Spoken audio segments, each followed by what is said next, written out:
Bonjour à tous, c'est Jean-Luc Roux sur sa chaîne YouTube. Aujourd'hui, nous allons parler de la cartographie des acteurs français de l'intelligence économique.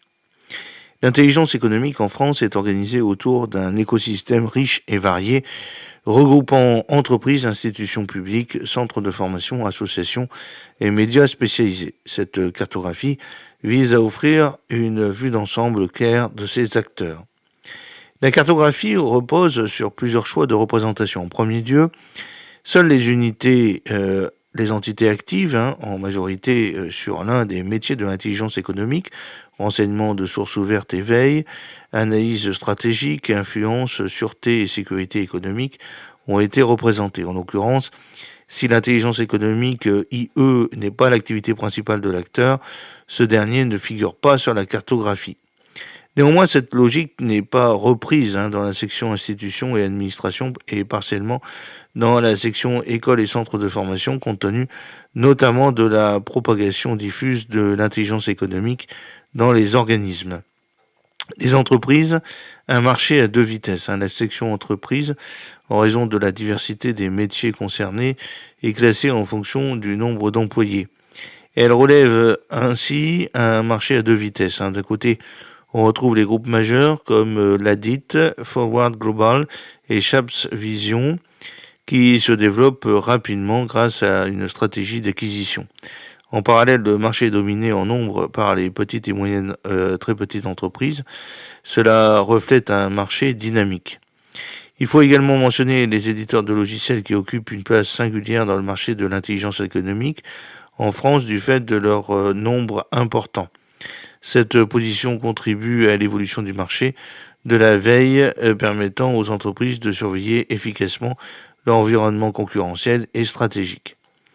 Institutions et administrations, des acteurs discrets mais indispensables. Les institutions et les administrations sont des acteurs discrets de l'intelligence économique en France.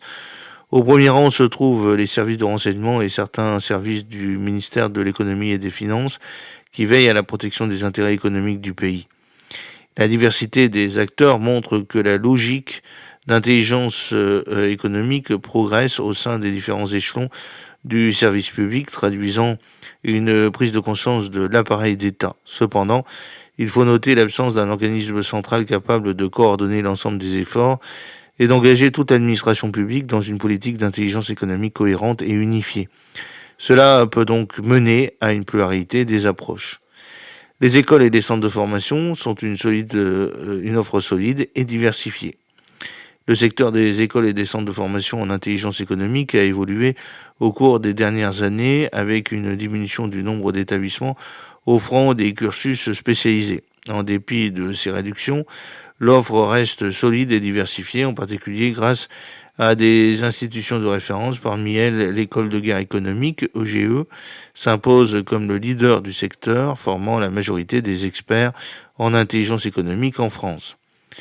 Associations et syndicats, promotion et défense des intérêts de l'intelligence économique. Les associations et syndicats jouent un rôle essentiel dans la promotion et le développement de l'intelligence économique en France.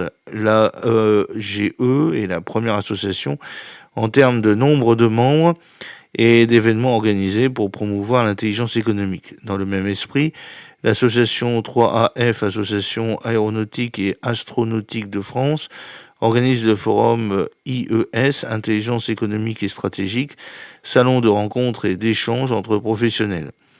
De son côté, le SINFI, le syndicat français de l'intelligence économique, se consacre à la défense des intérêts des entreprises actives dans le domaine, œuvrant pour améliorer la reconnaissance et l'utilisation de l'intelligence économique au sein des secteurs privés et publics. Par ailleurs, deux instituts adossés au ministère sont particulièrement actifs, l'IHEDN, l'Institut des hautes études de défense nationale rattaché au ministère des Armées, et l'IHEMI, l'Institut des hautes études du ministère de l'Intérieur, dépendant du ministère de l'Intérieur. Ces instituts contribuent aux missions de sensibilisation et de formation à l'intelligence économique en renforçant la culture stratégique au sein des administrations et des entreprises.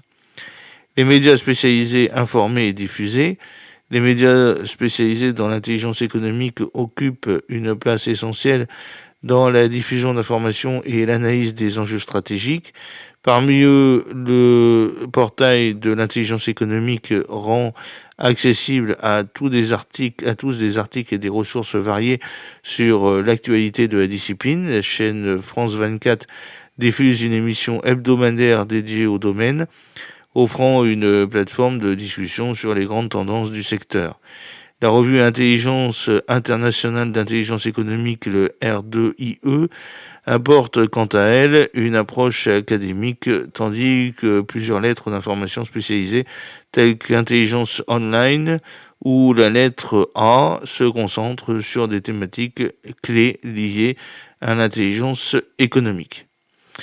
La réalisation graphique de la cartographie a été réalisée grâce à l'aide des équipes techniques de Forward Global. Donc nous invitons toutes les entités non mentionnées dans cette édition à contacter Forward Global pour figurer dans la prochaine mise à jour afin de continuer à enrichir cette cartographie et à mieux refléter la diversité des acteurs impliqués.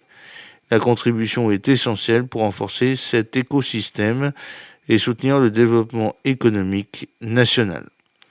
J'espère que cette petite vidéo vous a plu. N'oubliez pas de cliquer sur le pouce pour la promouvoir, de vous abonner si ce n'est pas encore fait, de partager cette vidéo sur vos réseaux sociaux. À très bientôt. Fidèlement, Jean-Luc Roux.